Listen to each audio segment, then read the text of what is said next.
ಓ ಏನಪ್ಪ ಕಾರ್ ತಗೊಂಬಿಟ್ಟೆ, ಚೆನ್ನಾಗಿ ಡೆವಲಪ್ ಆಗ್ತಾ ಇದೆಯಾ, ಮನೆಗಿನೇ ಕಟ್ಬಿಟ್ಟಿದೆಯಾ, ಮೇಲ್ಗಡೆ ಒಳ್ಳೇದಾಗಲಿ ಅನ್ನುವಂಥದ್ದು. ಆದರೆ ಒಳಗೆ ಈ ಹೆಂಗಾದ್ರೂ ಕೆಟ್ಟದಾಗಬೇಕಲ್ಲ, ಅವನಿಗೆ ತುಂಬ ಮೆರಿತಾ ಇದ್ದಾನಲ್ಲ, ಒಳ್ಳೆ ಸಂಪಾದನೆ ಮಾಡ್ತಾ ಇದ್ದಾನಲ್ಲ, ಒಳ್ಳೊಳ್ಳೆ ಬಟ್ಟೆ ಹಾಕ್ಕೊಳ್ತಾ ಇದ್ದಾನಲ್ಲ, ಸೊ ಹೆಂಗಾನ ಇವನಿಗೆ ಕೆಟ್ಟದಾಗಬೇಕಲ್ಲ, ಯಾರ್ದು ದೃಷ್ಟಿ ಬೀಳಬೇಕು ಅವನಿಗೆ, ಸರಿಯಾಗಿ ಬೀಳಬೇಕು ಅವನಿಗೆ ದೃಷ್ಟಿ ಅಂತ. ಒಂದು ಮನೆ ತಗೊಂಡ್ರೂ ದೃಷ್ಟಿ, ಜಾಗ ತಗೊಂಡ್ರೂ ದೃಷ್ಟಿ, ವಾಹನ ಖರೀದಿ ಮಾಡಿದ್ರೂ ದೃಷ್ಟಿ. ಅವನು ಒಂದು ಸುಮ್ಮನೆ ಒಳ್ಳೆ ಬಟ್ಟೆ ಹಾಕ್ಕೊಂಡು, ಒಂದು ಒಳ್ಳೆ ದೇಹದಾಢ್ಯವನ್ನು ಇಟ್ಕೊಂಡು, ಒಂದು ಸಮಾಜದಲ್ಲಿ ಗಣ್ಯ ವ್ಯಕ್ತಿಯಾಗಿ, ಒಂದು ಕಾನ್ಫಿಡೆಂಟಾಗಿ ಏನೋ ಮಾತಾಡಿಕೊಂಡು ಮುಂದೆ ಹೋಗ್ತಾ ಇದ್ದೇನೆಂದರೂ ಏನಪ್ಪ ಒಂದು ವರ್ಚಸ್ಸು, ಏನಪ್ಪ ಒಂದು ವಿಚಾರ, ಈ ರೀತಿಯಲ್ಲಿ ಕೆಲವು ಜನಗಳು ಹಾಕುವಂತಹ ದೃಷ್ಟಿಗೆ ಅವನು ಕಂಪ್ಲೀಟ್ಲಿ ಅವನ ಆರೋಗ್ಯದ ವ್ಯವಸ್ಥೆ ನಾಶ ಆಗಿಬಿಡುತ್ತೆ.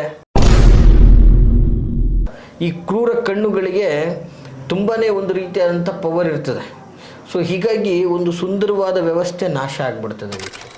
ನಮಸ್ತೆ ವೀಕ್ಷಕರೇ, ನಾನು ನಿಮ್ಮ ಮೈಸೂರಿನ ಶ್ರೀನಿವಾಸನ್. ವೀಕ್ಷಕರೇ, ಸಾಮಾನ್ಯವಾಗಿ ಇವತ್ತೊಂದು ದಿನ ನಾವು ಸಾಮಾನ್ಯವಾಗಿ ಇದನ್ನೆಲ್ಲ ನೋಡ್ತಾ ಇರ್ತೀವಿ. ಏನಪ್ಪ ಅದು ಅಂತಂದರೆ, ಇವತ್ತು ಕುಟುಂಬ ವರ್ಗದಲ್ಲಿ ಆಗಿರ್ಬೋದು, ಸ್ನೇಹಿತರಲ್ಲೇ ಆಗಿರ್ಬೋದು, ಸಂಬಂಧಿಕರಲ್ಲೇ ಆಗಿರ್ಬೋದು, ಬಂಧು ಮಿತ್ರರಲ್ಲೇ ಆಗಿರ್ಬೋದು, ಸಾಮಾನ್ಯವಾಗಿ ಹೇಳೋ ಮಾತು ಒಂದೇ, ಓ ಏನಪ್ಪ ಕಾರ್ ತಗೊಂಬಿಟ್ಟೆ, ಚೆನ್ನಾಗಿ ಡೆವಲಪ್ ಆಗ್ತಾ ಇದೆಯಾ, ಮನೆಗಿನೇ ಕಟ್ಬಿಟ್ಟಿದೆಯಾ, ತುಂಬ ಚೆನ್ನಾಗಿ ಡೆವಲಪ್ ಆಗ್ತಾ ಇದೆಯಾ, ಈಗೆಲ್ಲ ನಮ್ಮ ಕುಟುಂಬ ವರ್ಗದಲ್ಲೆಲ್ಲ ನಿಂದೆ ಟಾಕು, ಸಿಕ್ಕಾಪಟ್ಟೆ ಸಂಪಾದನೆ ಅಂತೆ ನಿನಗೆ, ಒಳ್ಳೆಯದಾಗಲಿ ಕಣಪ್ಪ ಅನ್ನುವಂಥದ್ದು. ನೋಡಿ, ಇಲ್ಲಿ ಮೇಲ್ಗಡೆ ಒಳ್ಳೆಯದಾಗಲಿ ಅನ್ನುವಂಥದ್ದು. ಆದರೆ ಒಳಗೆ ಈ ಹೆಂಗಾದ್ರೂ ಕೆಟ್ಟದಾಗಬೇಕಲ್ಲ, ಅವನಿಗೆ ತುಂಬ ಮೆರಿತಾ ಇದ್ದಾನಲ್ಲ, ಒಳ್ಳೆ ಸಂಪಾದನೆ ಮಾಡ್ತಾ ಇದ್ದಾನಲ್ಲ, ಒಳ್ಳೊಳ್ಳೆ ಬಟ್ಟೆ ಹಾಕ್ಕೊಳ್ತಾ ಇದ್ದಾನಲ್ಲ, ಸೊ ಹೆಂಗಾನ ಇವನಿಗೆ ಕೆಟ್ಟದಾಗಬೇಕಲ್ಲ, ಯಾರ್ದು ದೃಷ್ಟಿ ಬೀಳಬೇಕು ಅವನಿಗೆ, ಸರಿಯಾಗಿ ಬೀಳಬೇಕು ಅವನಿಗೆ ದೃಷ್ಟಿ ಅಂತ. ಹೀಗೆ ನೋಡಿ, ಈ ಕೆಟ್ಟ ಕಣ್ಣುಗಳ ದೃಷ್ಟಿ ಅಂತ ಹೇಳ್ತೀವಿ ನಾವು. ಈ ದೃಷ್ಟಿ ಒಂದು ಮನೆ ಮೇಲೇ ಬೀಳ್ಬೋದು, ಒಬ್ಬ ವ್ಯಕ್ತಿ ಮೇಲೆ ಬೀಳ್ಬೋದು. ಯಾಕಂದರೆ ಒಬ್ಬ ವ್ಯಕ್ತಿಗೆ ಬಿದ್ದರೂ ಅದು ಮನೆಗೆ ಸಂಬಂಧಪಡುವಂಥದ್ದು. ಇವತ್ತು ಏನಪ್ಪ ಆ ವ್ಯಕ್ತಿ ಮನೆ ಕಟ್ಬಿಟ್ಟ, ಏನು ಮನೆ, ಅಬ್ಬಬ್ಬಬ್ಬಬ್ಬ, ಏನು ಡೂಪ್ಲೆಕ್ಸ್ ಮನೆ, ತ್ರಿಪ್ಲೆಕ್ಸ್ ಮನೆ, ಅದು ಎಂಥ ಏರಿಯಾದಲ್ಲಿ ಕಟ್ಟಿದ್ದಾನೆ ಮನೆ, ಕೋಟಿಗಟ್ಟಲೆ ಬೆಲೆ ಬಾಳ್ತಾ ಇದೆ ಮನೆ, ಹೆಂಗಿದ್ದ ವ್ಯಕ್ತಿ ಹೆಂಗಾಗ್ಬಿಟ್ಟ, ಏನು ಮನೆ ಕಟ್ಟಿದ್ದಾನಪ್ಪ, ಈ ರೀತಿ ಜನರ ದೃಷ್ಟಿ. ನೋಡಿ, ಒಂದು ಉದಾಹರಣೆ ಹೇಳ್ತೀನಿ. ಒಬ್ಬ ಮನುಷ್ಯನ ಕೆಟ್ಟ ದೃಷ್ಟಿಗೆ ಬಂಡೆಗಳೇ ಸಿಡಿದೋಗಿರ್ತಕ್ಕಂಥ ಇತಿಹಾಸಗಳಿದೆ. ನೋಡಿ, ಈ ಒಂದು ಕೆಟ್ಟ ದೃಷ್ಟಿಗೆ ಒಳಗಾದಂತಹ ಕುಟುಂಬ ನಾನಾ ಥರ ಸಂಕಷ್ಟಗಳಿಗೆ ಗುರಿಯಾಗುತ್ತೆ. ಕೆಲವು ಜನ ಕೆಟ್ಟ ದೃಷ್ಟಿ ಹಾಕ್ಬಿಟ್ಟು ನಟಿಕೆ ಎಲ್ಲ ತೆಗೆದೆಲ್ಲ ಒಂದು ಏನೇನೋ ಒಂದು ರೀತಿಯಲ್ಲಿ ಮಾಡ್ತಾರೆ. ಸೊ ನಾಶವಾಗಲಿ, ಅವ್ರ ಮನೆ ನಾಶ ಆಗಲಿ, ಅವ್ರ ಮನೆ ಅಭಿವೃದ್ಧಿ ಆಗೋದು ಬೇಡ, ಅವ್ರ ಮನೆ ಕಂಪ್ಲೀಟ್ ನಾಶ ಆಗಲಿ, ಅವ್ರ ಮನೆಯಲ್ಲಿರ್ತಕ್ಕಂಥವ್ರಿಗೆ ಅನಾರೋಗ್ಯ ಬರಲಿ, ನನ್ನ ದೃಷ್ಟಿ ಬೀಳಲಿ ಅವ್ರಿಗೆ, ಈ ಥರದ್ದೆಲ್ಲ ಕೆಲವು ಸಂದರ್ಭಗಳಲ್ಲಿ ಸಂಬಂಧಿಕರು, ಸ್ನೇಹಿತರು, ಹಿತೈಷಿಗಳು, ಅಕ್ಕಪಕ್ಕದವರು ದೃಷ್ಟಿ ಹಾಕಿರೋದನ್ನು ನೋಡಿದ್ದೀರ. ಇಂಥ ದೃಷ್ಟಿಗೆ ಒಳಗಾಗಿರ್ತಕ್ಕಂಥವರು ತುಂಬಾ ವೇದನೆಯನ್ನು ಪಡ್ತಾ ಇರ್ತಾರೆ, ಕಷ್ಟಪಡ್ತಾ ಇರ್ತಾರೆ. ಆಮೇಲೆ ಈ ಥರ ದೃಷ್ಟಿ ಸುಮ್ಮನೆ ಹಾಕೋದಿಲ್ಲ, ಕಂಪ್ಲೀಟ್ಲಿ ಇಡೀ ವ್ಯವಸ್ಥೆನೇ ನಾಶ ಆಗಬೇಕು ನಿಮ್ಮದು, ಆ ನಿಟ್ಟಲ್ಲಿ ದೃಷ್ಟಿ ಹಾಕ್ತಾರೆ. ಈ ದೃಷ್ಟಿ ಬಿದ್ದು ಏನಾಗುತ್ತೆ, ನಿಮಗೆ ನಿಮ್ಮ ಜಮೀನಲ್ಲಿ ನೋಡಿ, ಸಾಮಾನ್ಯವಾಗಿ ಏನು ಬೆಳೆ ಬೆಳೆದ್ಬಿಟ್ನಪ್ಪ ಈ ಸಲ, ಲಕ್ಷಾಂತರ ರೂಪಾಯಿ ಬಂದ್ಬಿಡ್ತು, ಈ ರೀತಿಯಲ್ಲಿ ತುಂಬ ಕೆಟ್ಟ ದೃಷ್ಟಿ. ನೆಕ್ಸ್ಟು ಆ ಜಮೀನಲ್ಲಿ ಏನೂ ಬೆಳೆಯೋದೇ ಇಲ್ಲ, ಆ ಥರ ರೇಂಜಲ್ಲಿ ದೃಷ್ಟಿ ಹಾಕ್ತಾರೆ. ಆಯಿತಾ? ಅದು ಕೆಲವೊಂದಷ್ಟು ಜನಗಳ ದೃಷ್ಟಿ ಎಷ್ಟು ಕೆಟ್ಟದ್ದಾಗಿರ್ತದೆ ಅಂತಂದರೆ, ಆ ಬಿದ್ದಂತಹ ಜಾಗದಲ್ಲಿ ಮತ್ತೆ ಏನೂ ಬೆಳೆಯೋದಿಲ್ಲ. ಪಾಪ ಆ ವ್ಯಕ್ತಿ ಆ ದೃಷ್ಟಿಗೆ ಒಳಗಾಗಿ ಒಂದು ಫಲವತ್ತಾದಂತಹ ಜಮೀನಲ್ಲಿ ಏನೂ ಬೆಳೆಯೋಕ್ಕಾಗದಿರುವಂಥ ಸ್ಥಿತಿಗೆ ಹೋಗ್ಬಿಡ್ತಾನೆ. ದರಿದ್ರ ಆವರಿಸ್ಕೊಂಡ್ಬಿಟ್ಟಂಗೆ ಆಗ್ಬಿಡುತ್ತೆ ಅವನಿಗೆ. ಆಮೇಲೆ ಕೆಲವೊಬ್ರಿಗೆ ಏನಾಗ್ತದೆ, ಒಂದು ಮನೆ ತಗೊಂಡ್ರೂ ದೃಷ್ಟಿ, ಜಾಗ ತಗೊಂಡ್ರೂ ದೃಷ್ಟಿ, ವಾಹನ ಖರೀದಿ ಮಾಡಿದ್ರೂ ದೃಷ್ಟಿ. ಅವನು ಒಂದು ಸುಮ್ಮನೆ ಒಳ್ಳೆ ಬಟ್ಟೆ ಹಾಕ್ಕೊಂಡು, ಒಂದು ಒಳ್ಳೆ ದೇಹದಾಢ್ಯವನ್ನು ಇಟ್ಕೊಂಡು, ಒಂದು ಸಮಾಜದಲ್ಲಿ ಗಣ್ಯ ವ್ಯಕ್ತಿಯಾಗಿ, ಒಂದು ಕಾನ್ಫಿಡೆಂಟಾಗಿ ಏನೋ ಮಾತಾಡಿಕೊಂಡು ಮುಂದೆ ಹೋಗ್ತಾ ಇದ್ದೇನೆಂದರೂ ಏನಪ್ಪ ಒಂದು ವರ್ಚಸ್ಸು, ಏನಪ್ಪ ಒಂದು ವಿಚಾರ, ಈ ರೀತಿಯಲ್ಲಿ ಕೆಲವು ಜನಗಳು ಹಾಕುವಂತಹ ದೃಷ್ಟಿಗೆ ಅವನು ಕಂಪ್ಲೀಟ್ಲಿ ಅವನ ಆರೋಗ್ಯದ ವ್ಯವಸ್ಥೆ ನಾಶ ಆಗಿಬಿಡುತ್ತೆ, ಪದೇ ಪದೇ ಅನಾರೋಗ್ಯ ಹೀಗೆಲ್ಲ ಆಗ್ತಾ ಇರುತ್ತೆ. ಸೊ ಒಂದು ಮನೆ ಕುಟುಂಬ ಅಂತ ಬಂದಾಗ ಮನೆ ಕುಟುಂಬದಲ್ಲಿ ಎಲ್ಲ ಒಂದು ಬಂಧು ಮಿತ್ರರು, ಅಣ್ಣ ತಮ್ಮಂದಿರು, ಗಂಡ ಹೆಂಡತಿ ಎಲ್ಲ ಒಂದು ಅನ್ಯೋನ್ಯವಾಗಿದ್ದಾರೆ. ಏನಪ್ಪ ಆ ಮನೇಲಿ ಎಲ್ಲ ಚೆನ್ನಾಗಿದ್ದಾರೆ, ಆ ಮನೆ ಬಹಳ ಸಮೃದ್ಧಿಯಾಗಿದೆ, ಆ ಮನೆ ನಂದಗೋಕುಲ ಆಗಿದೆ, ಆ ಮನೆಯಲ್ಲಿ ಸುಖ ಶಾಂತಿ ತಾಂಡವಾಡ್ತಾ ಇದೆ, ಈ ಥರದ್ದೆಲ್ಲ ಒಂದು ವ್ಯವಸ್ಥೆಗಳು. ಸೊ ಈ ಥರದ್ದೆಲ್ಲ ವ್ಯವಸ್ಥೆ ಚೆನ್ನಾಗಿದ್ದದ್ರ ಮೇಲೆ ಯಾರೋ ಸಂಬಂಧಿಕರು ಬಂದು ದೃಷ್ಟಿ ಹಾಕ್ತಾರೆ, ಅಥವಾ ಯಾರೋ ಅಕ್ಕಪಕ್ಕದವರು ದೃಷ್ಟಿ ಹಾಕ್ತಾರೆ, ಅಥವಾ ಯಾರೋ ನಿಮಗೆ ಆಗದೇ ಇರುವಂಥವರು ನಿಮ್ಮ ಮೇಲೆ ಸದಾ ಒಂದು ರೀತಿಯಲ್ಲಿ ಕೆಟ್ಟ ಕಣ್ಣನ್ನು ಹಾಕ್ತಾನೆ ಇರ್ತಾರೆ. ಇಂತಹ ಪರಿಸ್ಥಿತಿಗಳಲ್ಲಿ ಈ ಕೆಟ್ಟ ಕಣ್ಣು, ಈ ಕೆಟ್ಟ ದೃಷ್ಟಿಗಳು, ಈ ನೋಡಿ ಸಾಮಾನ್ಯವಾಗಿ ಈ ದೃಷ್ಟಿಗಳಿಗೆ ತುಂಬ ಸುಂದರವಾಗಿರೋದೆಲ್ಲ ನಾಶ ಆಗಿಬಿಡುತ್ತೆ. ಈ ದೃಷ್ಟಿಗಳು ಬಿತ್ತು ಅಂದರೆ ಸಂಬಂಧಗಳು ನಾಶ ಆಗಿಬಿಡುತ್ತೆ. ಸೊ ಈ ಥರ ಏನಾಗುತ್ತೆ, ಈ ಕೆಟ್ಟ ದೃಷ್ಟಿಗಳಿಂದ ಕ್ರೂರ ಕಣ್ಣು ಅಂತ ಹೇಳ್ತೀವಿ, ಆಯಿತಾ. ಈ ಕ್ರೂರ ಕಣ್ಣುಗಳಿಗೆ ತುಂಬಾ ಒಂದು ರೀತಿಯಾದಂಥ ಪವರ್ ಇರ್ತದೆ. ಸೊ ಹೀಗಾಗಿ ಒಂದು ಸುಂದರವಾದ ವ್ಯವಸ್ಥೆ ನಾಶ ಆಗಿಬಿಡ್ತದೆ ವೀಕ್ಷಕರೇ. ಇಂತಹ ಒಂದು ದೃಷ್ಟಿಗಳಿಂದ ನಾಶ ಹೊಂದಬೇಕು.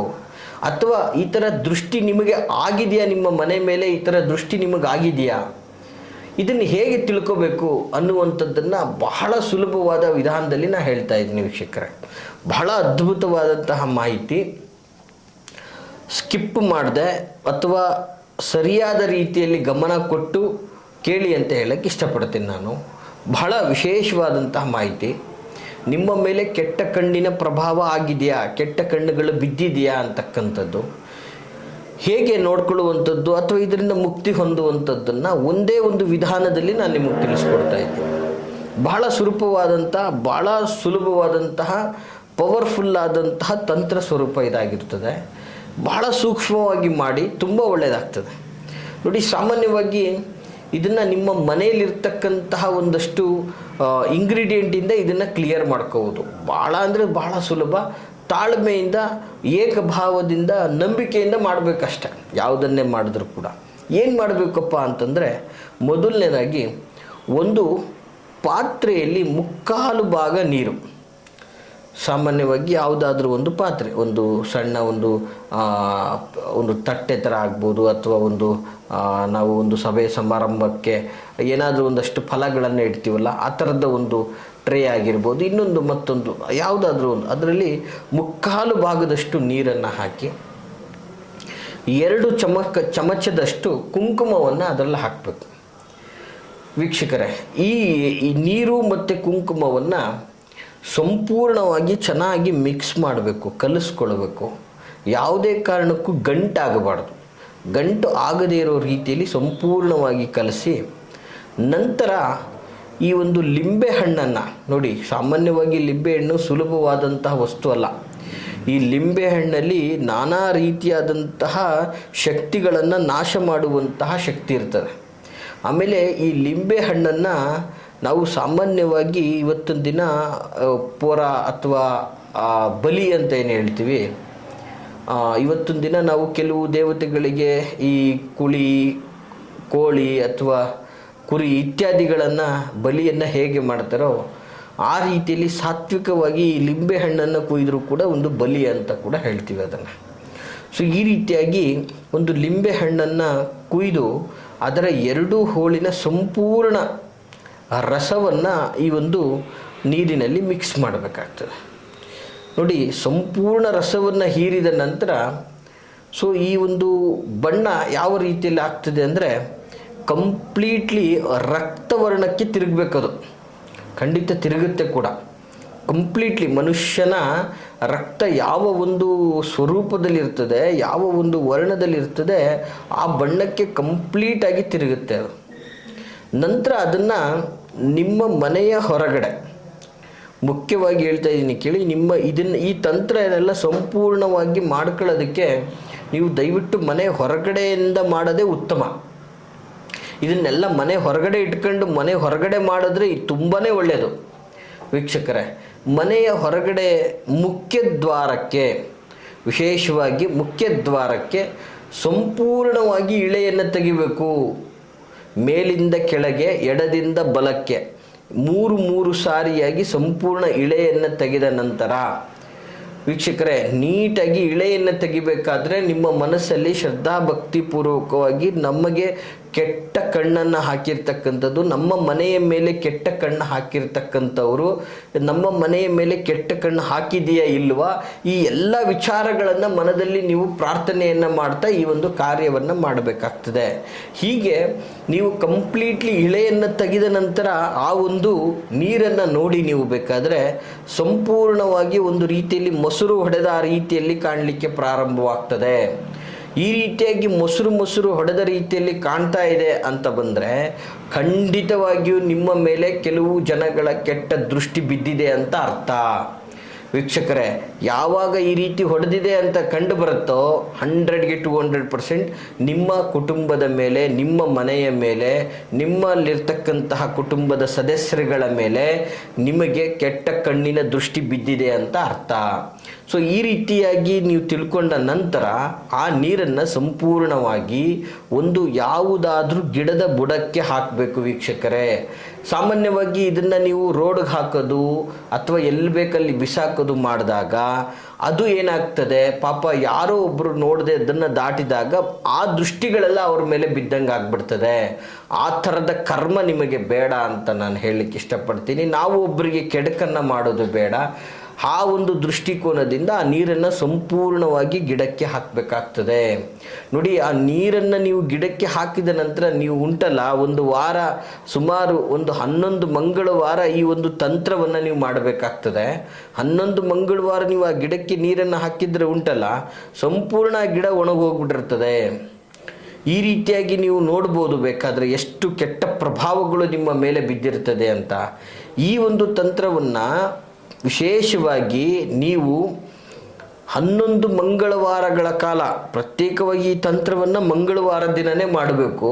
11 ಮಂಗಳವಾರ ಕಂಟಿನ್ಯೂ ಆಗಿ ಈ ಒಂದು ತಂತ್ರ ನೀವು ಮಾಡಿದ್ದೆ ಆದರೆ ಈ ಒಂದು ಕೆಟ್ಟ ಕಣ್ಣಿನ ದೃಷ್ಟಿ ಪ್ರಭಾವದಿಂದ ನೀವು ಹೊರಗಡೆ ಬರೋದಲ್ಲದೆ ನಿಮ್ಮ ಮೇಲೆ ಯಾರು ಕೆಟ್ಟ ಕಣ್ಣನ್ನು ಹಾಕಿ ನಿಮ್ಮ ನಾಶವನ್ನು ಬಯಸ್ತಾ ಇದ್ದಾರಲ್ಲ ಅವ್ರಿಗೆಲ್ಲರಿಗೂ ಕೂಡ ಇದು ರಿವರ್ಸ್ ಆಗ್ತದೆ ಅಂತ ಹೇಳಲಿಕ್ಕೆ ಇಚ್ಛೆ ಪಡ್ತೀನಿ ವೀಕ್ಷಕರೇ.